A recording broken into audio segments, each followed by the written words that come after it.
Τι είναι αυτό? Ένα σπουργίτη.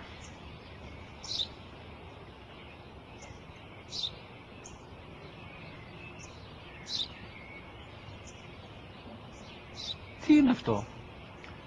Μόλις τώρα στο πατέρα, σπουργίτη είναι.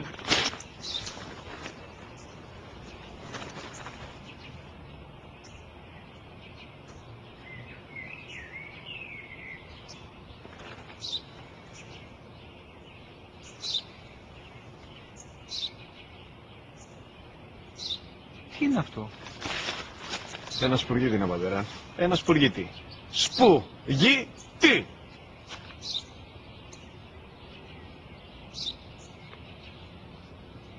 Τι είναι αυτό? Γιατί το κάνεις αυτό το πράγμα, μπορείς να μου πεις? Τόσες φορές σου είπα, είναι ένα σπουργίτη! Δεν το καταλαβαίνεις! Πού πας?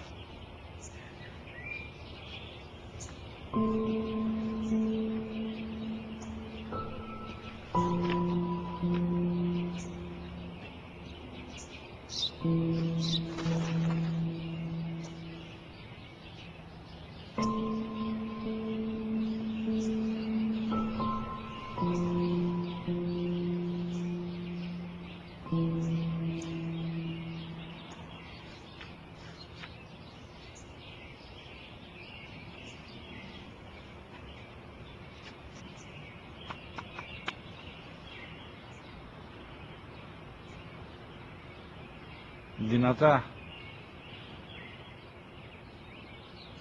Σήμερα ο μικρός μου γιος που πριν λίγες μέρες έκλεισε τα 3 καθόταν μαζί μου έξω στο πάρκο όταν ένας σπουργίτη ήρθε και κάθισε απέναντί μας.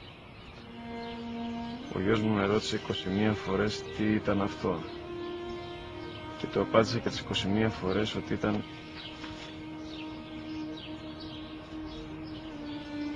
ένα σπουργίτη. Τον αγκάλιασα τρυφερά και τις 21 φορές που μου έκανε την ίδια ερώτηση, ξανά και ξανά, χωρίς να εκνευριστώ, νιώθοντας στοργή για το αθώο μου αγοράκι.